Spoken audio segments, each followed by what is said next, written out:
Hello दोस्तों, परम प्रतियोगिता अकेडमी में आपका स्वागत है। तो दोस्तों, यूपी ट्रिपल एससी के माध्यम से 6 और 7 तारीख में पैट का एग्जाम होना है, जिसके जिसके लिए हम प्रीवियस क्वेश्चनों की जीएस के प्रीवियस क्वेश्चनों की सीरीज चला रहे हैं और ये मैराथन रहेगी। तो आज ये पहली मैराथन है जिसमें हम पूरी हिस्ट्री को कवर करेंगे। इसके बाद पार्ट दूसरा लाएंगे जिसमें ज्योग्राफी को हम कंप्लीट करेंगे। तो 2 दिन में, आज और कल में, करीबन 6 मैराथन हम आपको देंगे, जिसमें हमारा टोटल जीएस रिवीजन हो जाएगा। 5 से 6 मैराथन हम आपको देंगे। चलिए देर ना करते हुए शुरू करते हैं। तो भारतीय इतिहास के बारे में आज कुछ जानेंगे, जो पीछे विगत वर्षों में यूपी ट्रिपल एससी द्वारा पूछा गया। तो सिंधु घाटी सभ्यता से क्या क्या क्वेश्चन पूछे गए ये देखते हैं। तो दे रखा है, पशुपति मोहर सिंधु घाटी सभ्यता के डैश स्थल से मिली है, मतलब किस स्थल से पशुपति मोहर आपको प्राप्त हुई है ये आपको बताना है। तो ऑप्शन राइट है इसका, दे रखे हैं वनमाली, लोथल, कालीबंगा और मोहनजोदाड़ो। तो सही आंसर कौन सा है? मोहनजोदाड़ो से पशुपति मोहर प्राप्त हुई है। चलिए नेक्स्ट क्वेश्चन। वनमाली सिंधु घाटी सभ्यता का एक प्रमुख शहर वर्तमान के में भारत के निम्नलिखित किस राज्य में स्थित है? तो गुजरात, मध्य प्रदेश, राजस्थान, हरियाणा। तो किस में वनमाली वर्तमान भारत के किस राज्य में स्थित है? तो ऑप्शन नंबर डी हमारा राइट है, तो हरियाणा में स्थित है। नेक्स्ट, हड़प्पा स्थल की सर्वप्रथम संक्षिप्त खुदाई निम्नलिखित में से किसके द्वारा की गई थी? तो हड़प्पा शहर की संक्षिप्त खुदाई निम्नलिखित में से किसके द्वारा की गई थी ये आपको बताना है। ठीक, ऑप्शन है Rakhaldas Banerjee, B K Thapar, sir Alexander Cunningham, Ernest J H Mackay. तो किसके द्वारा की गई थी? Sir Alexander Cunningham. Option number C हमारा क्या है? राइट। नेक्स्ट, निम्नलिखित में से किस स्थान पर पुजारी राजाओं की मूर्ति मिली थी? तो लोथल, मोहनजोदाड़ो, कोटी दीजी या हड़प्पा। तो इनमें से किस पर जो पुजारी राजाओं की मूर्ति थी वो साक्ष्य के रूप में मिली थी? तो ऑप्शन आपका राइट होगा, ऑप्शन नंबर बी, मोहनजोदाड़ो से पुजारी राजाओं की मूर्तियों के साक्ष्य मिले थे। ठीक, तो सीरीज अच्छी लग रही हो, वीडियो अच्छी लग रही हो तो प्लीज़ चैनल को सब्सक्राइब करें, लाइक करें और आगे वीडियो को शेयर करते हैं। देखिए नेक्स्ट क्वेश्चन, हड़प्पा के एक बंदरगाह का नाम बताइए। तो लोथल, नागपट्टनम, महस्थानगढ़ और सिकंदरिया।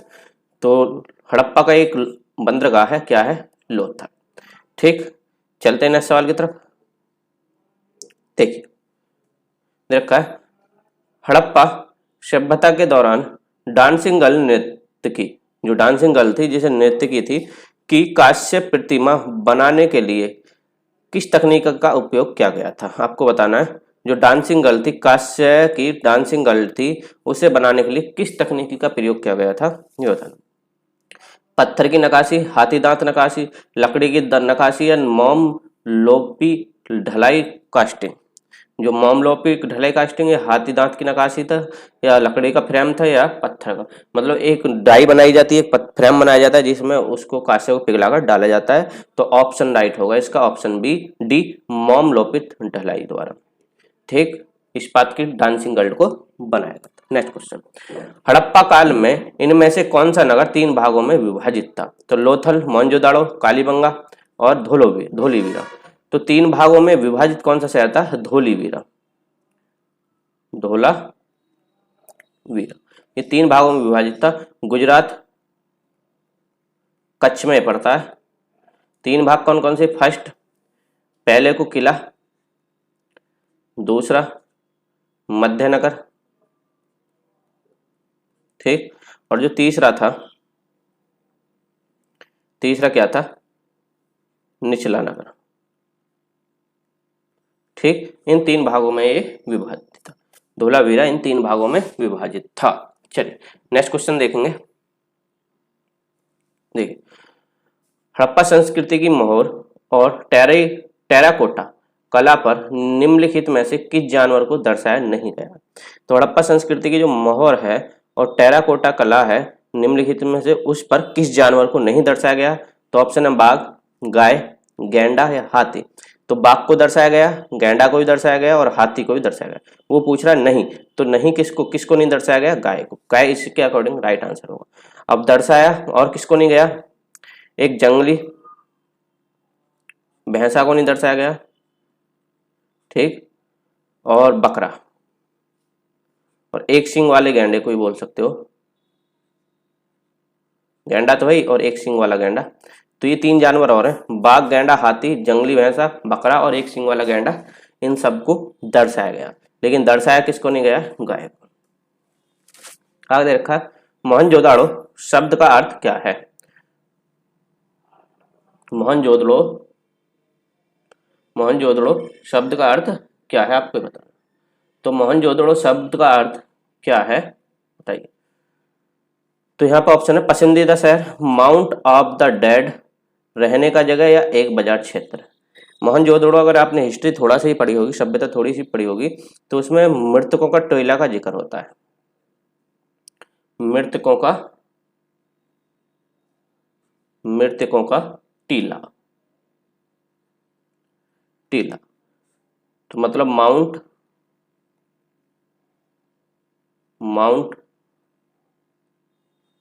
ऑफ द डेड के नाम से भी इसे जाना जाता है, ठीक। तो मोहनजोदड़ो, ठीक, मृतकों का टीला, माउंट ऑफ द डेड के नाम से जाना जाता है। चलिए नेक्स्ट, हड़प्पा सभ्यता के एक हिस्से लोथल, जो लोथल है, की खुदाई या खोज किसने की थी। लोथल की खोज किसने की थी, ये बताना, बताइए। तो इसकी खोज किसने की थी, SR राव ने। किसने की थी, SR राव द्वारा इसकी खोज की गई थी। ये किस नदी के किनारे था लोथल, भोकवा या भोगवा नदी के किनारे, कहां पर, अहमदाबाद गुजरात, अहमदाबाद गुजरात, ठीक। और 1955 से 62 के मध्य SR राव के निर्देश में इसकी खुदाई की गई थी। 1955 से 1962 के मध्य SR राव के निर्देश में इसकी खुदाई की गई थी, ठीक। इसे अन्य किस नाम से जाना जाता है, लघु हड़प्पा या लघु मोहनजोदड़ो के नाम से भी जाना जाता है। इसे लघु हड़प्पा और लघु मोहनजोदड़ो के नाम से भी जाना जाता है, ठीक। चलिए, सिंधु सभ्यता में घोड़ों की अस्थियों के अवशेष कहाँ मिले, बताइए। सिंधु सभ्यता में घोड़ों की अस्थियों के अवशेष कहाँ मिले, वनमाली, चूहंदड़ो, सूत का गैंडाडोर या सुरकोटडा। जो घोड़े की अस्थियों के अवशेष मिले वो किससे मिले, ऑप्शन नंबर डी, सुरकोटडा से घोड़ों की अस्थियों के साक्ष्य प्राप्त हुए, ठीक। इसकी जो खोज की गई है सुरकोटडा की 1964 में की गई थी, किसके द्वारा, जेपी जोशी द्वारा, जेपी जोशी द्वारा इसकी खोज की गई थी, ठीक है।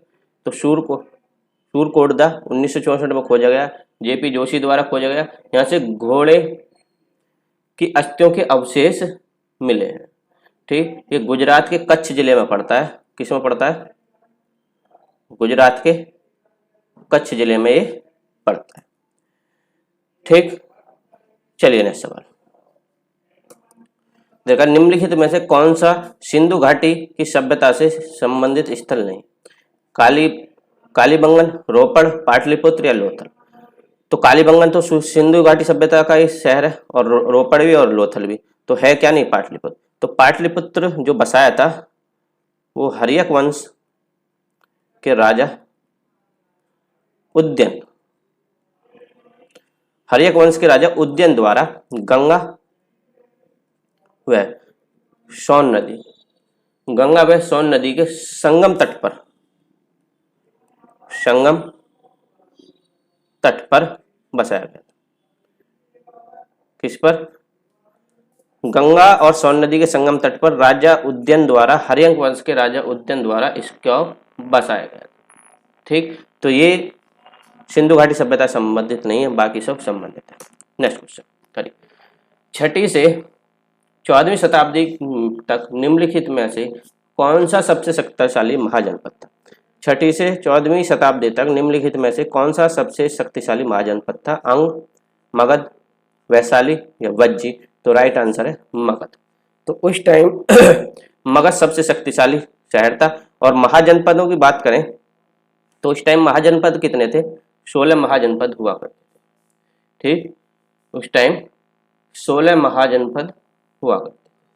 चलिए आगे, निम्न में से शूरसेन महाजनपद की राजधानी कौन सी है? तो आपको बताना है कि शूरसेन महाजनपद की राजधानी क्या है, बताइए। वैशाली, काशी, चंपा या मथुरा? तो राइट आंसर है मथुरा। तो मथुरा शूरसेन महाजनपद की क्या है? राजधानी। ठीक, बात करें वैशाली, तो वैशाली किसकी है? वज्जी महाजनपद की राजधानी है। बात करें चंपा, तो चंपा अंग की राजधानी है, अंग महाजनपद की राजधानी। लेकिन जो ये काशी है, ये काशी राजधानी है। ये क्या है? राजधानी है किसकी? ये जो काशी है, ये सॉरी यहाँ पर राजधानी महाजनपद दे रखा है। क्या दे रखा है? महाजनपद। तो काशी की राजधानी क्या है? वाराणसी। क्या है? वाराणसी। ठीक, काशी महाजनपद की राजधानी का वाराणसी। चलिए नेक्स्ट रखा। 6ठी शताब्दी ईसा पूर्व में जैन और बौद्ध ग्रंथों में कितने महाजनपदों का उल्लेख है? मैंने पहले ही बता दिया। तो कितने उल्लेख थे? महाजनपद थे 16 महाजनपद थे। तो बौद्ध और जैन ग्रंथों के अनुसार महाजनपदों की संख्या कितनी है? 16। चलिए आगे दे रखा। सत्यमेव जयते महाकाव्य कहाँ से उद्धृत है? कहाँ से लिया गया ये बताना। शतपथ ब्राह्मण, ईशोपनिषद, मुंडक उपनिषद या महाभारत? तो कहाँ से आपका सत्यमेव जयते लिया गया ये आपको। तो सत्यमेव जयते जो लिया गया वो किससे लिया गया? मुंडक उपनिषद से लिया गया। ठीक, ये भारत का एक आदर्श वाक्य है। ये भारत का क्या है? आदर्श वाक्य, जो कहां से लिया गया? मुंडक उपनिषद से लिया गया। नेक्स्ट, वेदों के गद्य प्रकरण क्या कहलाते हैं? तो वेदों के गद्य प्रकरण क्या कहलाते हैं आपको ये बताना। ठीक, संहिता, ब्राह्मण, आरण्य या उपनिषद? तो वेदों के जो गद्य प्रकरण होते हैं वो क्या कहलाते हैं? ऑप्शन नंबर भी ब्राह्मण। ठीक, आगे चलिए। और आप देख सकते हो जो आपकी संहिता, जो 4 वेद हैं, चारों वेदों को क्या कहते हैं? संहिता कहते हैं। चारों वेदों को क्या कहते हैं? चारों वेदों को संहिता कहते हैं। ठीक, चलिए निम्नलिखित में से कौन सा ज्ञान के सिद्धांत पर बल देता है? योग दर्शन, वेदांत दर्शन, सांख्य दर्शन या उपनिषद? तो इनमें से कौन सा दर्शन ज्ञान के सिद्धांत पर बल देता है आपको ये बताना। तो ऑप्शन नंबर डी, उपनिषद जो है वो ज्ञान के सिद्धांत पर क्या देता है? बल देता है। ठीक, चलिए नेक्स्ट है। ऋग्वेद में निम्नलिखित में से किस देवता की सर्वाधिक महत्ता का वर्णन? मतलब ऋग्वेद में किस देवता को उच्चतम या सर्वाधिक महत्ता दी गई है? तो वरुण, इंद्र, अग्नि या शिव? तो कौन से देवता थे सबसे ज्यादा जिक्र या सबसे ज्यादा महत्ता इंद्र भगवान को दी गई है। ठीक, चलिए नेक्स्ट सवाल दे रखा है। अब ये बौद्ध धर्म से संबंधित महात्मा बुद्ध, ठीक, से संबंधित सवाल जो सॉरी यूपी ट्रिपल एससी द्वारा पूछे गए उन्हें देखते हैं। दे रखा है। स्तूप के अर्धवृत्ताकार टीले के ऊपर देवताओं के निवास का प्रतिनिधित्व करने वाली बालकनी जैसी संरचना क्या कहलाती है? हर्मिका, छतरी या अंडा या यशिति? ठीक, तो क्या कहलाती है वो? जो अर्धवृत्ताकार टीले के ऊपर देवताओं के निवास का प्रतिनिधित्व करने के लिए बालकनी जैसी जो संरचना होती थी वो हर्मिका कहलाती थी। क्या कहलाती थी वो? हर्मिका कहलाती थी। चलिए नेक्स्ट देखा, गौतम बुद्ध ने सारनाथ में अपना पहला उपदेश कौन सी मुद्रा में दिया था? ये मुद्रा पूछ रहा है कि किस मुद्रा में सारनाथ में अपना पहला उपदेश दिया था। तो भूमि स्पर्श मुद्रा, धम्मचक्र परिवर्तन मुद्रा, या अभय मुद्रा, या ध्यान मुद्रा। तो कौन सी मुद्रा में इन्होंने पहला अपना सारनाथ में उपदेश दिया था? तो वो था ऑप्शन नंबर बी, धम्मचक्र परिवर्तन मुद्रा। ठीक, चलिए नेक्स्ट है, निम्नलिखित में से किस स्थान पर प्रथम बौद्ध संगीति का आयोजन किया गया था? बताइए। तो किस स्थान पर प्रथम बौद्ध संगीति का आयोजन किया गया था? तो ऑप्शन है कश्मीर, गया, राजगिर या पाटलिपुत्र। तो प्रथम बौद्ध संगीति जो हुई थी वो किस में हुई थी? राजगीर में हुई थी। 4 बौद्ध संगीति हुई थी, फर्स्ट, ठीक, सेकंड, थर्ड और फोर्थ। ठीक, फर्स्ट जो हुई थी वो हुई थी 483 BC में, ठीक, BC की बात चले। दूसरी 383 BC, और जी तीसरी आपकी हुई थी 291 BC, और चौथी हुई थी फर्स्ट एडी में। ठीक, ये तो समय हो गया। इसके बाद मैं बात करूं अध्यक्ष कौन थे? अध्यक्ष जो पहली थी वो अजातशत्रु अध्यक्ष था, और उस टाइम कौन था? अजातशत्रु। कौन थे उस टाइम? अजातशत्रु। जो दूसरी थी उस समय जो आपके अध्यक्ष थे कालाशोक थे, कालाशोक ने अध्यक्षता की। तीसरे पे जो की थी उस टाइम की थी अशोक ने, सम्राट अशोक। और चौथी बौद्ध संघ थी जो अंतिम थी, उसकी जो अध्यक्षता की गई थी वो कनिष्क के द्वारा। किसके द्वारा? कनिष्क। अब स्थान की बात कर लें एक बार। ठीक, जो पहली हुई थी ये तो आपको पता राजगीर में हुई थी, ठीक, जो इसमें ही पूछा गया। जो द्वितीय हुई थी ये वैशाली में हुई थी, ठीक। और जो ये शासनकाल है, अध्यक्ष नहीं है ये, सॉरी गलत लिख दिया है, शासनकाल है। अध्यक्षता तो औरों ने की थी, ये शासनकाल, ये राजा थे उस टाइम, ठीक। वैशाली में हुई थी। जो तीसरी हुई थी ये पाटलिपुत्र में हुई थी, ठीक। और जो चौथी हुई थी, चौथी कुंडल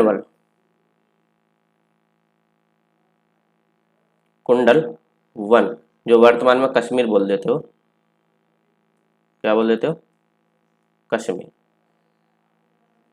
ठीक। इसमें आपकी चौथी हुई थी। तो ये 4 बौद्ध संगति थी, इनका मैंने पूरी डिटेल दे दी है। अब इनसे बाहर कोई क्वेश्चन नहीं। नेक्स्ट क्वेश्चन, गौतम बुद्ध को ज्ञान किस नदी के तट पर प्राप्त हुआ था? गंगा, गंडक, पुनपुन या निरंजना। तो किस नदी के किनारे या तट पर गौतम बुद्ध को ज्ञान की प्राप्ति हुई थी, ये बताएंगे। तो गौतम बुद्ध को निरंजना नदी के तट पर क्या हुई थी? ज्ञान की प्राप्ति हुई थी। चलिए ये रखा है, गौतम बुद्ध ने डैश धर्मचक्र परिवर्तन सूत्र लिखा हुआ है, धर्मचक्र परिवर्तन सूत्र का उपदेश दिया था। तो किस स्थान पर धर्मचक्र परिवर्तन का उपदेश दिया था, ये आपको बताना। तो ऑप्शन है कपिलवस्तु, लुम्बिनी, बोधगया, सारनाथ। तो किस स्थान पर दिया था धर्मचक्र परिवर्तन? तो सारनाथ नामक स्थान पर धर्मचक्र परिवर्तन दिया था। तो गौतम बुद्ध ने प्रथम उपदेश भी,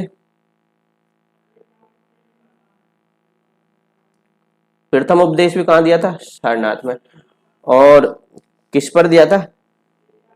धर्मचक्र परिवर्तन पर ये पहला उपदेश दिया था, ठीक। ये सारनाथ है कहां पर? ये वाराणसी में है। कहां पर है? वाराणसी यूपी, वाराणसी यूपी में पड़ता है, ठीक। चलिए आगे दे रखा है, एक क्वेश्चन और बनता है यहां से, सर्वाधिक उपदेश कहां पर दिए? सर्वाधिक उपदेश कहां पर दिए गए? तो वो देखिए कौशल देश की राजधानी श्रावस्ती में, कौशल देश की राजधानी श्रावस्ती में गौतम बुद्ध ने सर्वाधिक उपदेश दिए। चलिए आगे लिख रहा है, पाली में बौद्ध ग्रंथों को आमतौर पर त्रिपिटक यानी त्रिफिल्ड बास्केट कहा जाता है। त्रिपिटक यानी थ्रीफोल्ड बास्केट कहा जाता है। इनमें से कौन सा त्रिपिटकों में शामिल नहीं? तो 3 पिटक थे गौतम बुद्ध से संबंधित, ठीक, उन्हें थ्रीफोल्ड बास्केट के नाम से जाना जाता है। तो कौन कौन से थे? अभिधम पिटक, श्रुत पिटक, या उपासका पिटक, या विनय पिटक। तो इनमें से कौन सा नहीं था? 3 तो थे, लेकिन इनमें से कौन सा नहीं था ये बताना। तो अभिधम पिटक तो था, श्रुत पिटक भी था, विनय पिटक भी था, लेकिन कौन सा नहीं था? उपासक पिटक इन पिटकों में शामिल नहीं था। ठीक, जो उपासक पिटक था वो इनमें शामिल नहीं था। तो इन पिटकों की जो रचना की गई है वो पाली भाषा में की गई है। ठीक,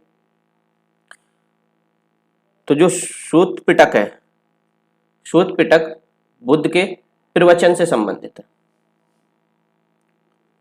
किससे? बुद्ध के प्रवचन। और जो दूसरा पिटक है आपका अभिधम पिटक, अभिधम पिटक ये दार्शनिक विचारों का संकलन है। दार्शनिक विचार, दार्शनिक विचारों का समूह या संकलन है। और जो आपका बचा विनय पिटक, तो विनय पिटक बौद्ध संघ संबंधी नियम है। जो आपके बौद्ध संघ संबंधी नियम, ठीक। तो ये 3 पिटक थे, पाली भाषा में दिए गए थे। ये किस में लिखे गए थे? पाली भाषा में लिखे गए थे, जिनका मैंने बता दिया। श्रुत पिटक बौद्ध के प्रवचन, अभिधम पिटक दार्शनिक विचार, किसके? बौद्ध के दार्शनिक विचारों का विवरण, और विनय पिटक बौद्ध संघ संबंधी नियम थे। ठीक, चलिए आगे दे रखा है, बुद्ध को महापरिनिर्वाण कहाँ प्राप्त हुआ था? तो बुद्ध को महापरिनिर्वाण कहाँ प्राप्त हुआ था ये आपको बताना है। तो बोध गया, कुशीनगर, राजगीर या वैशाली। तो महापरिनिर्वाण कुशीनगर में प्राप्त हुआ था। ठीक है, तो महापरिनिर्वाण का मतलब क्या है यहाँ पर? मृत्यु। तो बुद्ध ने जो मृत्यु प्राप्त की थी वो किस स्थान पर की थी? आपकी कुशीनगर पर प्राप्त की थी। अच्छा, जन्म कहाँ हुआ बुद्ध का? लुम्बिनी नेपाल, लुम्बिनी नेपाल। गृह त्याग किया, ठीक। तो वो घटना क्या कहलाई? महाभिनिष्क्रमण, महाभिनिष्क्रमण। गृह त्याग करने की क्या कहलाई? महाभिनिष्क्रमण, ठीक। ज्ञान प्राप्ति कहाँ हुआ? ज्ञान प्राप्ति बोध गया में, ठीक, बिहार में हुआ।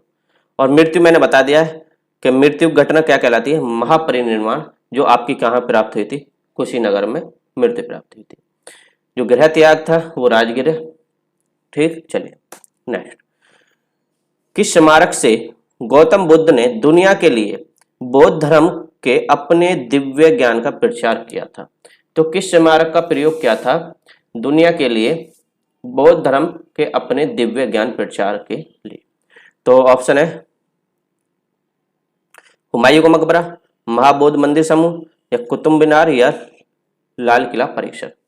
तो किसका ज्यादा प्रयोग किया गया था? महाबौद्धि मंदिर समूह, महाबौद्धि मंदिर समूह, जो आपका बिहार के गया में स्थित है। ठीक, गया में स्थित है, इसका प्रयोग ज्यादा किया गया था। इसका निर्माण जो क्या था? 3री शताब्दी में, 3rd BC, या बोल सकते हो 3री शताब्दी,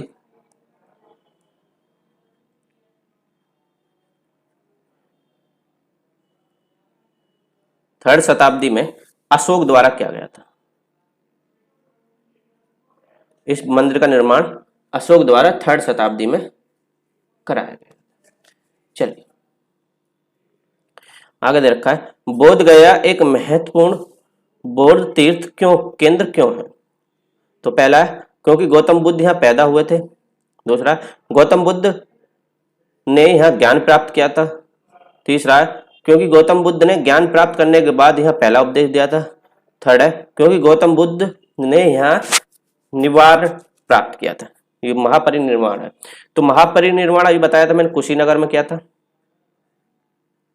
इसमें कुशीनगर में पहला उपदेश इन्होंने सारनाथ में दिया था।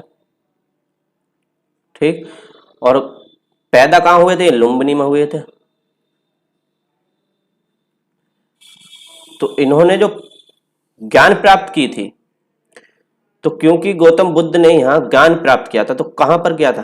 बोध गया में। बोध गया में जो आपके महात्मा बुद्ध हैं, ठीक, उन्होंने ज्ञान प्राप्त किया था, तो इसलिए ये महत्वपूर्ण बौद्ध तीर्थ स्थल है। ठीक है, केंद्र है। जन्म कहाँ हुआ है? लुम्बिनी में। गौतम बुद्ध ने ज्ञान प्राप्ति कर पहला उपदेश कहाँ दिया? सारनाथ में। और गौतम बुद्ध का महापरिनिर्वाण जो मृत्यु हुई थी वो कहाँ हुई थी? कुशीनगर। ठीक, तो ये मैंने इनके सबके आंसर दे दिए। आगे देखिए दे रखा है, महावीर धर्म या जैन धर्म महावीर स्वामी के जीवन से संबंधित क्वेश्चन यूपी ट्रिपल एस में पूछ गए, या जैन धर्म से देखते हैं। भगवान महावीर स्वामी को ज्ञान प्राप्ति कहाँ हुई थी? नालंदा, अनंतपुरी, कौशाम्बी या जिरबिका ग्राम में। तो कहां पर महावीर स्वामी को ज्ञान की प्राप्ति हुई थी, ये आपको बताना है। जल्दी से बताइए। तो जिरबिका का ग्राम में इन्हें ज्ञान की प्राप्ति हुई थी। ये 24वें तीर्थंकर है। महावीर स्वामी कौन से? 24वें तीर्थंकर है, ये भी याद रखना है। 24वें है अंतिम। इनका जन्म जो हुआ था 540 BC में हुआ था, और कुंडल ग्राम वैशाली में हुआ था। कहाँ हुआ था? कुंडल ग्राम वैशाली। और इनको जो ज्ञान की प्राप्ति हुई है, जिरपिका ग्राम में इनको ज्ञान की प्राप्ति हुई है। ठीक, नदी कौन सी थी? ऋजुपालिका। नदी कौन सी थी? ऋजुपालिका। ऋजुपालिका नदी के तट के किनारे पर साल वृक्ष के नीचे इन्हें ज्ञान की प्राप्ति हुई थी। साल वृक्ष नदी कौन सी है? ऋजुपालिका। स्थान कौन सा? जिरबिका ग्राम। ठीक, और 540 BC में BC में इनका जन्म हुआ था, और 12 साल बाद, 12 साल की कठिन तपस्या के बाद, 12 साल कठिन तपस्या के बाद जिरबिका ग्राम नामक स्थान पर ऋजुपालिका नदी के तट पर इन्हें साल वृक्ष के पेड़ के नीचे क्या हुई थी? ज्ञान की प्राप्ति हुई थी। ये 24वें व अंतिम, 24वें व अंतिम क्या है? तीर्थंकर। नेक्स्ट, जैन धर्म का सबसे महत्वपूर्ण मौलिक सिद्धांत क्या है? कर्म, अहिंसा, वैराग्य, निष्ठा। बताइए। तो सब जैन धर्म का सबसे महत्वपूर्ण मौलिक सिद्धांत क्या है? तो वो है आपका अहिंसा। ठीक, जो जैन धर्म के 5 सिद्धांत हैं, जिसमें सबसे मौलिक सिद्धांत कौन सा है? अहिंसा। एक अहिंसा है। 5 कौन कौन से? अहिंसा, सत्य, अहिंसा, सत्य, और क्या है? असत्य, और परिग्रह, अपरिग्रह। ठीक, लास्ट है ब्रह्मचर्य। क्या है? ब्रह्मचर्य।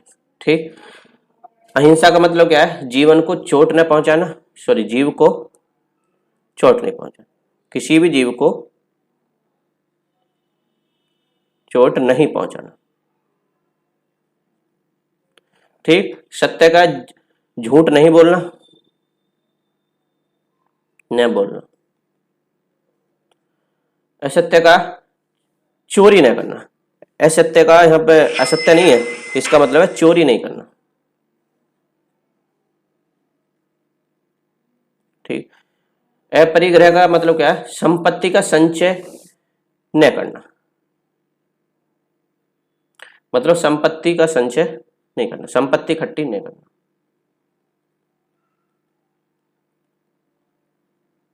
ठीक। ब्रह्मचार्य क्या है? सात्विक जीवन बिताना।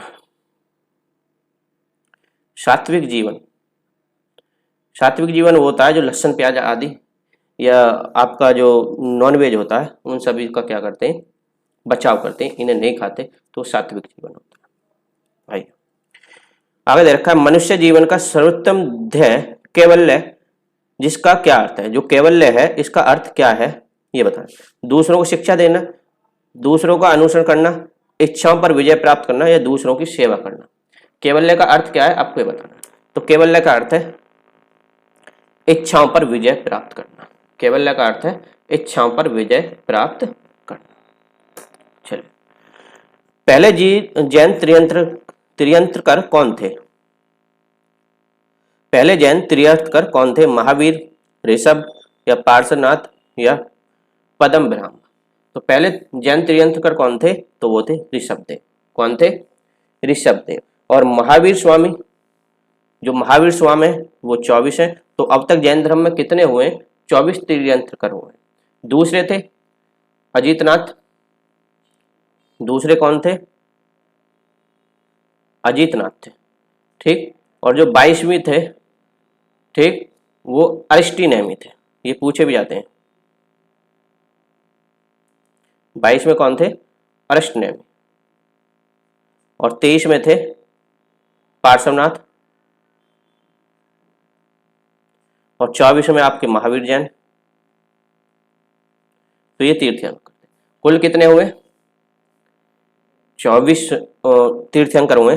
पहले कौन थे? ऋषभदेव। दूसरे अजितनाथ। और 22वें अरिस्टिनेमी। 23 पार्श्वनाथ। और 24 थे आपके महावीर जैन। ठीक। चलिए दे रखा है जैन धर्म में त्रिरत्न दिए जाते हैं और उन्हें निवारण का मार्ग कहा जाता है। वे क्या हैं? जो त्रिरत्न है उन्हें निवारण का मार्ग कहा जाता है, तो वे कौन से हैं ये आपको बताना। पहला ऑप्शन है सही भाषण, सही ज्ञान, सही आचरण। दूसरा सही विश्वास, सही ज्ञान, सही व्यवहार। सही विश्वास, सही पत्र या सही आचरण, या सही विश्वास, सही ज्ञान या सही आचरण। तो कौन से त्रिरत्न? तो त्रिरत्न ऑप्शन नंबर डी हमारा क्या है? राइट है। ऑप्शन नंबर डी हमारा क्या है? राइट। ठीक। चलिए, अब मौर्य साम्राज्य जो सम्राट अशोक है इससे संबंधित क्वेश्चन आएगी। जैन धर्म कर लिया हमने, बौद्ध धर्म कर लिया, सभ्यताएं कर ली। ठीक। चलिए, तो दे रखा है निम्नलिखित में से कौन वह व्यक्ति है जिनका नाम देवनामप्रिय प्यादशी भी था? देवनामप्रिय प्यादशी भी था। तो मौर्य सम्राट चंद्रगुप्त, मौर्य सम्राट अशोक, गौतम बुद्ध या भगवान महावीर। तो कौन थे जिनका नाम देवनामप्रिय प्यादशी था? जल्दी से बताइए। तो वो कौन थे? सम्राट अशोक थे। चलिए नेक्स्ट क्वेश्चन देखा, मौर्यकालीन भारत के विवरण वाली इंडिका पुस्तक जो है के लेखक कौन है? इंडिका पुस्तक के लेखक आपको बताना। किसका बताना है? इंडिका पुस्तक। तो मैगस्थनीज, फायन, वहनसांग या इनमें से कोई नहीं। तो इंडिका पुस्तक किसने लिखी थी? मैगस्थनीज द्वारा लिखी गई थी। ठीक। चलिए आगे, अशोक के आक्रमण के दौरान कलिंग जो पूर्वी प्रांत की राजधानी कौन सी थी? ठीक। जब कलिंग पर अशोक ने आक्रमण किया था तो उस टाइम कलिंग की राजधानी क्या थी? तक्षशिला, पाटलिपुत्र, उज्जैन या तोसिल। तो उस टाइम अशोक की कलिंग की राजधानी क्या थी? तोसिल थी। उस टाइम कलिंग की राजधानी क्या थी? तोसिल। चलिए आगे दे रखा है अशोक का सिंह चतुर्मुख स्तंभ शीर्ष डैश के स्तंभ पर था। के स्तंभ पर था। अशोक का सिंह चतुर्मुख जो शीर्ष स्तंभ है वो किस नगर में था या कहां पर था ये आपको बताना है। कन्नौज, गौतम बुद्ध नगर या संबल या सारनाथ। तो कहां पर था? तो ये सारनाथ के स्तंभ पर था। ठीक। जो सिंह चतुर्मुख स्तंभ था, जो 4 मुख वाला जो सिंह का चिन्ह था या स्तंभ था, वो कहां पर था? सारनाथ। ठीक है। चलिए आगे चलते हैं। नेक्स्ट क्वेश्चन देखा, अशोक के कौन से शिलालेख में ब्राह्मी लिपि का प्रयोग नहीं हुआ? तो सारनाथ, शहबाजगढ़ी या धौली, इनमें से कोई नहीं। तो शहबाजगढ़ी में ब्राह्मी लिपि का प्रयोग नहीं हुआ है, बाकी सारनाथ और धौली में ब्राह्मी लिपि का प्रयोग हुआ है। नेक्स्ट रखा है, निम्नलिखित में से मौर्य काल का सर्वोत्तम कीर्तिमान कौन सा है? ठीक, सर्वोत्तम कीर्तिमान कौन सा है मौर्य काल का? तो स्तंभ, स्तूप, चैत्य या बरादरी, तो कौन इनमें से सर्वोत्तम कीर्तिमान है आपको ये बताना। तो कौन है? स्तंभ। तो इस टाइम में स्तंभ का ज्यादा कीर्तिमान था। देखिए, निम्नलिखित में से कौन सा अशोक के साम्राज्याधीन नहीं था? कुशीनगर, गुज्जर, कर्नाटक या कामरूप? तो कामरूप अशोक के साम्राज्य के अधीन नहीं था। कामरूप अशोक के साम्राज्य के अधीन नहीं था। नेक्स्ट अगल बोल रहा है, वृद्धसाची स्तूप किस काल से संबंधित है? कुषाण, गुप्त काल, हर्षवर्धन काल या मौर्य काल? तो सांची स्तूप, वृद्धसाची स्तूप, तो सांची स्तूप किस काल से संबंधित है आपको ये बताना है। तो ये है मौर्य काल से संबंधित है। सांची स्तूप किससे संबंधित है? मौर्य काल। ये सांची स्तूप पड़ता कहाँ पर है? एमपी में। कहाँ पर? एमपी के रायसेन जिले में पड़ता है। रायसेन हिल या रायसेन जिले में ये पड़ता है। ठीक है, और ये किससे संबंधित है? सांची स्तूप ये बौद्ध से संबंधित है। किससे? बौद्ध धर्म से संबंधित है। एमपी के रायसेन में पड़ता है। और इसका जो निर्माण कराया था अशोक ने। सांची स्तूप को किसने कराया था निर्माण? अशोक ने। नेक्स्ट क्वेश्चन, अब गुप्त वंश समुद्रगुप्त, चंद्रगुप्त द्वितीय से ये क्वेश्चन देखते हैं। चलिए, पहला, निम्नलिखित में से किस शासक के दरबारी कवि हरिसेन थे? तो निम्न में से किसके दरबारी कवि हरिसेन थे ये आपको बताना है। तो ऑप्शन है इनमें से कोई नहीं, समुद्रगुप्त, स्कंदगुप्त या कुमारगुप्त। ठीक, तो किसके थे? तो समुद्रगुप्त के हरिसेन क्या थे? दरबारी कवि थे। समुद्रगुप्त के हरिसेन जो थे दरबारी कवि थे। नेक्स्ट क्वेश्चन, निम्नलिखित में से किस शासक के दरबार में बहुत से विद्वानों को नवरत्न के रूप में अलंकृत किया गया था? मतलब नवरत्न रखे गए थे, तो किसके दरबार में उन्हें अलंकृत किया गया था? चंद्रगुप्त द्वितीय, इनमें से कोई नहीं, श्रीगुप्त या समुद्रगुप्त? तो राइट आंसर है चंद्रगुप्त द्वितीय के दरबार में क्या थे? नवरत्न अलंकृत किए गए थे। ठीक, नवरत्न क्या किए गए थे इसमें? अलंकृत। चलिए नेक्स्ट क्वेश्चन आगे बोल रखा है, निम्नलिखित किस क्रम में भारत आए थे? ये टॉमसरो, फायन और वैनसांग जो थे वो सबसे पहले आने वाला कौन है, उस क्रम में हमें लगाना है। तो देखते हैं, जो फायन था, फायन सबसे पहले आया था इन तीनों में सबसे पहले आया। फिर आया था वैनसांग और इसके बाद आया था टॉमसरो। टॉम्स काल में लिख दूं इनका। तो फायन जो आया था किस काल तक रहा था? तो 399 से 1414 एडी, किस में चल रही है? एडी में चल रही है। और ये जो था वैनसांग, ये 629 से 643 एडी। और जो टॉमसरो है, कौन है टॉमसरो? ये टॉमसरो कब आया था? ये 1615 से 1619 के मध्य आया था। 1619। उस टाइम राजा या शासक कौन था ये भी देख लें एक बार। तो यहां पर चंद्रगुप्त विक्रमादित्य था। चंद्रगुप्त विक्रमादित्य, ठीक, चंद्रगुप्त विक्रमादित्य। यहां पर था हर्षवर्धन। वैनसांग जो आया था हर्षवर्धन का। और ये जो आया था आपका टॉमसरो, ये जहांगीर काल में आया था। किसके काल में? जहांगीर। टाइम भी लिख दिया और कौन कब आया था। तो पहले नंबर पे ये आया, सेकंड ये होगा और थर्ड ये होगा। तो इसी हिसाब से क्रम मिला लेंगे। तो फायन सेकंड है, तो फायन सेकंड पाया, फिर वैनसांग आया, फिर टॉमसरो। तो ऑप्शन नंबर सी हमारा राइट। चलिए, भारतीय इतिहास में धनवंतरी कौन थे? चंद्रगुप्त मौर्य के प्रसिद्ध सेनापति, चंद्रगुप्त विक्रमादित्य की सभा को सुशोभित करने वाले प्रसिद्ध चिकित्सक, या हर्ष के समय के प्रसिद्ध नाटककार? तो धन्वंतरी किससे संबंधित है? चिकित्सा से संबंधित है, तो ऑप्शन नंबर बी क्या होगा हमारा? राइट। नेक्स्ट, चरक संहिता संबंधित है, जो आपकी चरक संहिता बुक है वो किससे संबंधित है? तो राजनीति, चिकित्सा, वास्तुकला या गणित? तो चरक संहिता किससे संबंधित है? चिकित्सा से संबंधित। नेक्स्ट, खगोलविद वारामिहिर, खगोलविद वारामिहिर और कवि कालिदास किसके दरबार का हिस्सा थे? ठीक, वारामिहिर और कालिदास किसके दरबार के हिस्सा थे ये बताना। विक्रमादित्य, बिंबिसार, बिंदुसार या पृथ्वीराज चौहान? तो किसके दरबार में कालिदास और वारामिहिर थे? तो ये थे विक्रमादित्य। किसके काल में थे? विक्रमादित्य के दरबार से संबंधित थे। चलिए नेक्स्ट, विक्रम संवत प्रारंभ हुआ था। तो विक्रम संवत का प्रारंभ हुआ था 57 BC, 57 AD, 78 BC या 78 AD? तो विक्रम संवत जो चला था वो कब चला था? 57 BC में। तो कई संवत है उन्हें देख लेते हैं। एक है विक्रम संवत, ठीक, एक है शक संवत और एक है हिजरी संवत।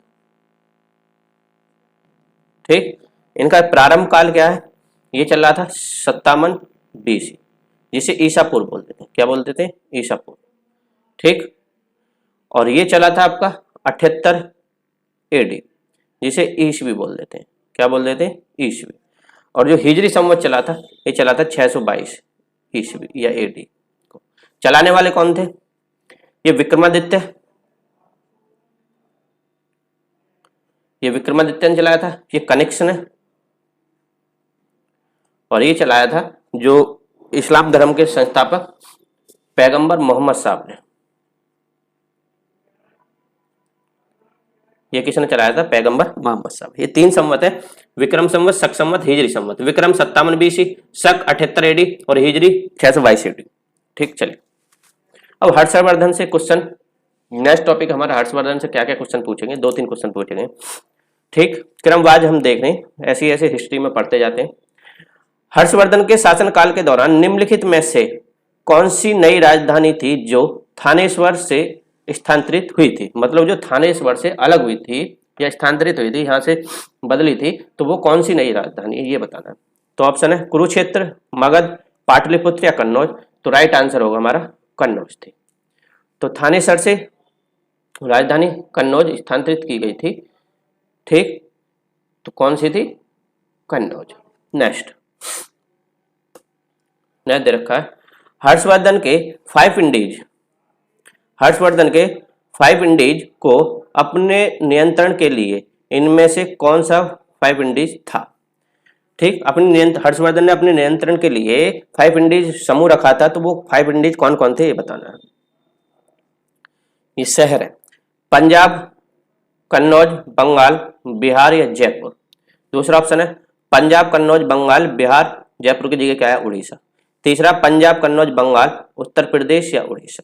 और चौथा राजस्थान, कन्नौज, बंगाल, बिहार और उड़ीसा। तो राइट क्या है आपका? पंजाब, कन्नौज, बंगाल, बिहार और उड़ीसा पर हर्षवर्धन का क्या था? नियंत्रण था। तो इसी को 5 इंडीज कहा जाता। नेक्स्ट, वह स्थल जहां हर्षवर्धन ने बौद्ध महासम्मेलन का आयोजन किया था। तो वह स्थल बताइए जहां पर हर्षवर्धन ने बौद्ध महासम्मेलन का क्या किया था? आयोजन किया था।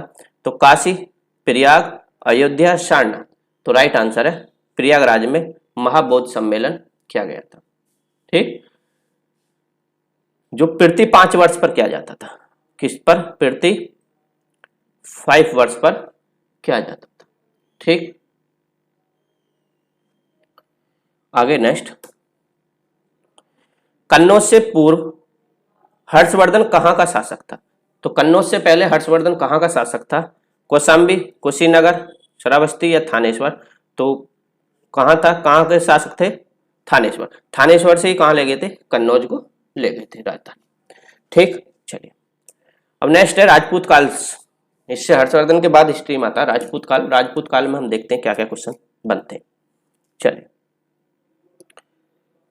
तो राजपूत काल 12वीं शताब्दी के प्रारंभ में दिल्ली पर किसका शासन था? तो 12वीं शताब्दी के प्रारंभ में दिल्ली पर किसका शासक था? तोमर वंश, खिलजी वंश, सैयद वंश या तुगलक वंश? तो बताओगे तोमर वंश का दिल्ली पर शासक था। किसका शासक था? तोमर वंश का। जो अनंगपाल, तोमर वंश के जो अनंगपाल है, कौन है? अनंगपाल दिल्ली के तोमर वंश के संस्थापक थे। तो दिल्ली के तोमर वंश के संस्थापक कौन थे? अनंगपाल थे। 12वीं शताब्दी पर दिल्ली पर अनंगपाल का राज था। देखिए, जयचंद के विश्वासघात के कारण पृथ्वीराज चौहान की पराजय हुई। कालांतर में जयचंद कहां और कब मारा गया? ठीक, जयचंद ने, आपको पता है जयचंद ने किसको? पृथ्वीराज चौहान को धोखा दिया था। तो जयचंद से चंदावर का युद्ध हुआ था, वो कब हुआ था? ठीक, चंदावर के युद्ध में। ठीक, मोहम्मद गौरी से हारा था। तो वो था काल 1994 में। 1994 में चंदावर का युद्ध हुआ था। हुआ कहाँ था? कन्नौज। कहाँ हुआ था? कन्नौज। ठीक, सॉरी 1194 चंदावर स्थान कौन सा है? कन्नौज। तो इसमें से क्या है? तराइन 1192, चंदावर 1193, कन्नौज 1194 या उपयुक्त में से कोई नहीं। तो कौन सा राइट होगा इसके अकॉर्डिंग? तो उपयुक्त में से कोई नहीं। तो वो युद्ध चंदावर के नाम से जाना जाता है, ना कि कन्नौज के नाम से। तो 1194 में युद्ध हुआ था।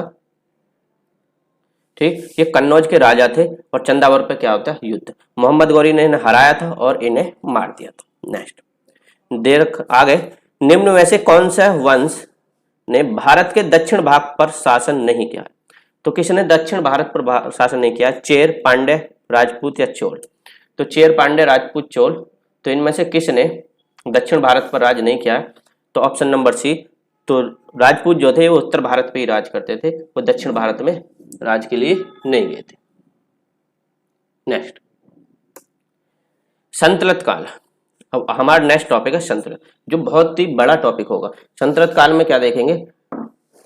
जब सुल्तान आए थे, भारत में सुल्तान की उपाधि हो गई थी, या फिर बोल सकते हैं सल्तनत काल, दिल्ली सल्तनत, जब दिल्ली पर मुस्लिम आक्रमणकारियों का हक हो गया था, या फिर बोल सकते हैं सत्ता आ गई थी हाथ में, तो वहीं से क्या था? सल्तनत काल। तो दिल्ली के बारे में पढ़े तो दे रखा है, दिल्ली सल्तनत के निम्नलिखित राजवंशों में से किसने सबसे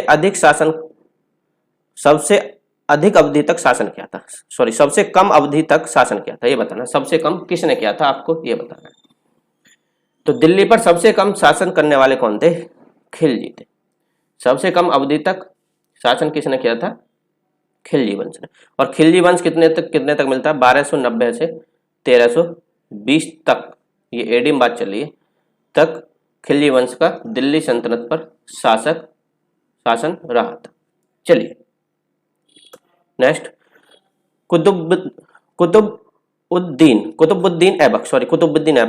कुतुबुद्दीन ऐबक किस राजवंश का संस्थापक था? कुतुबुद्दीन ऐबक किस राजवंश का शासक था? लोधी वंश, तुगलक वंश, गुलाम वंश या खिलजी वंश? तो कुतुबुद्दीन ऐबक किससे संबंधित था? गुलाम वंश से संबंधित था। 1206 में इसने गुलाम वंश की नींव डाली थी। 1206 में मोहम्मद गौरी के बाद इसने गुलाम वंश की, ठीक, नींव डाली थी। जो कुतुबुद्दीन ऐबक था वो गौरी का गुलाम था। किसका गुलाम था? गौरी का गुलाम था। ठीक, यह पहला तुर्क शासक था। जो कुतुबुद्दीन ऐबक था ये पहला तुर्क शासक था। 1206 में इसने गुलाम वंश की क्या की थी? राजधानी बनाई थी। और इसने जो अपनी गुलाम वंश की स्थापना की थी, और राजधानी किसको बनाया था? राजधानी इसने बनाया था लाहौर को। लाहौर को इसने राजधानी बनाया था। ठीक, चलिए नेक्स्ट है, भारत में शासन करने वाले दिए गए शासकों का कालानुसार सही क्रम क्या है? मतलब कौन से शासक ने कब शासन किया था, ये आपको बताना। शेरशाह सूरी, अकबर, अलाउद्दीन खिलजी या इल्तुतमिश? ठीक, तो इनका क्रम आपको लगाना है। तो इल्तुतमिश, इनमें इसके अकॉर्डिंग इल्तुतमिश ने सबसे पहले क्या शासनकाल किया था? तो पहले कौन था? इल्तुतमिश। ठीक, दूसरे नंबर पर आता है आपका अलाउद्दीन खिलजी। अलाउद्दीन खिलजी, और तीसरे नंबर पर आता है आपका शेरशाह सूरी, और चौथे पर है अकबर। तो इनका तो ये कालक्रम अनुसार है, सबसे पहले इल्तुतमिश, अलाउद्दीन खिलजी, फिर शेरशाह, अकबर। ठीक, वंश कौन से संबंधित थे? शमसी वंश था इल्तुतमिश, शमसी वंश या मामलुक वंश भी बोल देते हैं, शमसी वंश। ये खिलजी वंश है, और ये सूर वंश था, और अकबर था मुगल वंश। ठीक, शासनकाल कब से कब तक है? 1211 से 1236। ठीक, इसका शासनकाल 1296 से 1316, और शेरशाह सूरी का 1540 से 1545, और अकबर 1556 से 1605 तक। ठीक, ये इनका शासनकाल है। वंश भी लिख दिया मैंने और शासनकाल भी लिख दिया। अब क्रम से लगा लिए। तो चौथे पर पहले क्या आएगा? इल्तुतमिश, फिर आएगा आपका अलाउद्दीन खिलजी, तो फोर्थ थर्ड, फिर आएगा शेरशाह सूरी, फिर आएगा सेकंड। तो ऑप्शन नंबर बी हमारा राइट होगा। चलिए, लौह और रक्त की नीति किसने अपनाई थी? लौह रक्त नीति किसने अपनाई थी ये आपको बताना है। तो लौह रक्त नीति किसने अपनाई थी? बलबन द्वारा अपनाई गई थी। ठीक, लौह रक्त नीति। और इसने दो और चीज शुरू की थी, सिजदा और पबोश। सिजदा और पबोश, पैबोश। पैबोश क्या था? सिर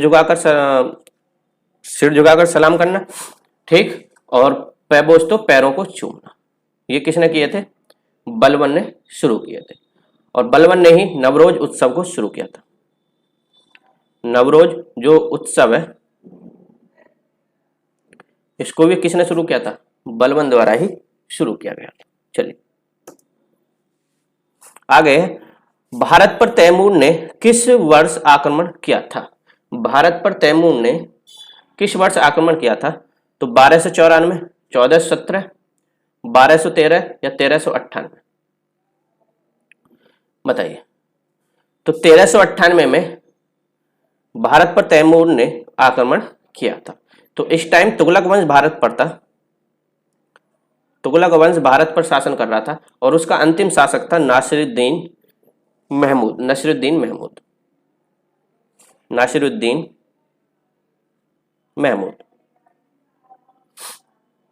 महमूद अंतिम शासक था, जो 1394 से 1412 तक रहा था।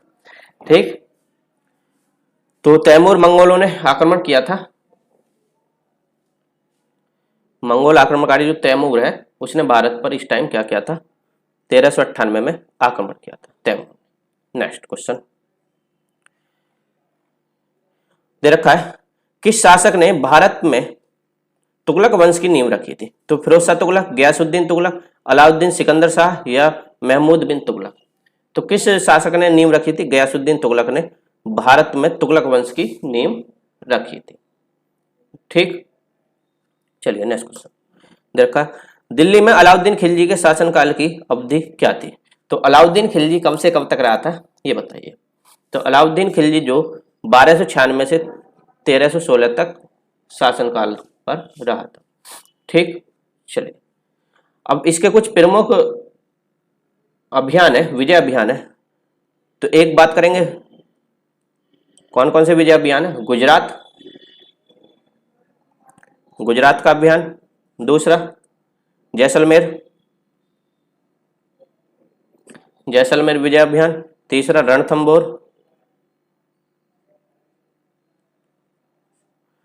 ठीक, चौथा बात कर लें चित्तौड़। इनकी बात करें तो ये 1298 में इसने किया था विजय, और ये भी 1298, और ये 1301 में, और ये हुआ था 1303। ठीक, ये अलाउद्दीन के कुछ प्रमुख अभियान है। 1236 से 1316 तक इसने राज किया था, शासन किया। खिज्र खान निम्नलिखित में से किस राजवंश से संबंधित था? ये बताना। खिज्र खान निम्नलिखित में से किस राजवंश से संबंधित था? गुलाम वंश, खिलजी वंश, सैयद वंश या शाह वंश? तो किससे संबंधित था? सैयद वंश से संबंधित। अब सैयद वंश की बात करें, सैयद वंश का कहां से कहां तक था? तो 1414 से 1451 तक सैयद वंश था, ठीक। और खिज्र खां सैयद वंश का क्या था? संस्थापक था। जो खिज्र खां था वो सैयद वंश का क्या था? संस्थापक था। ठीक है, चलिए आगे। भारत में सिकंदर लोधी का शासनकाल कब से कब तक था? तो भारत में सिकंदर लोधी ने कब से कब तक शासन किया था? तो ऑप्शन है 1421 से 1434, 1451 से 1489, 1489 से 1517 और 1517 से 1526। तो सिकंदर लोधी ने शासन किया था 1489 से 1517, ठीक। इसका मूल नाम जो था निजाम खां था, निजाम खां मूल नाम था, इसका मूल नाम क्या था? निजाम खां था, ठीक। चलिए नेक्स्ट क्वेश्चन ये रहा। अलाउद्दीन खिलजी द्वारा बनाया गया प्रसिद्ध अलाई दरवाजा कहां पर स्थित है? इंपॉर्टेंट है, अलाई दरवाजा कहां पर स्थित है ये बताना। तो आगरा, नई दिल्ली, अवध या वारंगल? तो अलाई दरवाजा कहां पर है? नई दिल्ली में स्थित है। किसके द्वारा बनाया गया? अलाउद्दीन खिलजी के द्वारा अलाई दरवाजा बनाया गया था जो नई दिल्ली में स्थित है, ठीक। इसका निर्माण कब कराया गया था अलाई दरवाजा का? तो अलाई दरवाजा का निर्माण किया गया 1311 AD, 1311 ईस्वी में इसका निर्माण किया गया था। अलाउद्दीन खिलजी किस वंश से संबंधित है? खिलजी वंश से, ठीक। आगे, दिल्ली में कुतुब मीनार दुनिया का सबसे ऊंचा ईंटों का बना मीनार है। इनमें से कौन सा राजा ने इसका निर्माण में योगदान नहीं दिया था? किसने इसके निर्माण में योगदान नहीं दिया था, आपको ये बताना। देखो, फिरोज शाह तुगलक, कुतुबुद्दीन ऐबक, अलाउद्दीन खिलजी या इल्तुतमिश, बताइए। तो अलाउद्दीन खिलजी ने इसके निर्माण में सहयोग नहीं दिया था, योगदान नहीं दिया। नींव किसने डाली थी? नींव रखी थी कुतुबुद्दीन ऐबक, ठीक। नींव किसने रखी थी कुतुब मीनार की? कुतुबुद्दीन ऐबक ने नींव रखी थी। और जो इल्तुतमिश ने 3 और मंजिलों का निर्माण किया था। जो ऊपर की 3 मंजिल थी, ठीक, 3 मंजिलों का इल्तुतमिश ने क्या करा था? निर्माण किया था। और जो फिरोज शाह तुगलक है ये किससे संबंधित है? आकाशीय बिजली गिरने के कारण ये क्षतिग्रस्त हो गई थी, आकाशीय बिजली गिरने के कारण ये क्षतिग्रस्त हो गई थी। तो इसने दोबारा से 2 छोटी छोटी मंजिलों का निर्माण किया था इसके ऊपर, ठीक। जो छठी 7वीं मंजिल थी, 7 मंजिला है, तो इसका निर्माण 6ठी व 7वीं मंजिल का निर्माण बाद में दोबारा किसने कराया था? फिरोज शाह तुगलक ने कराया था।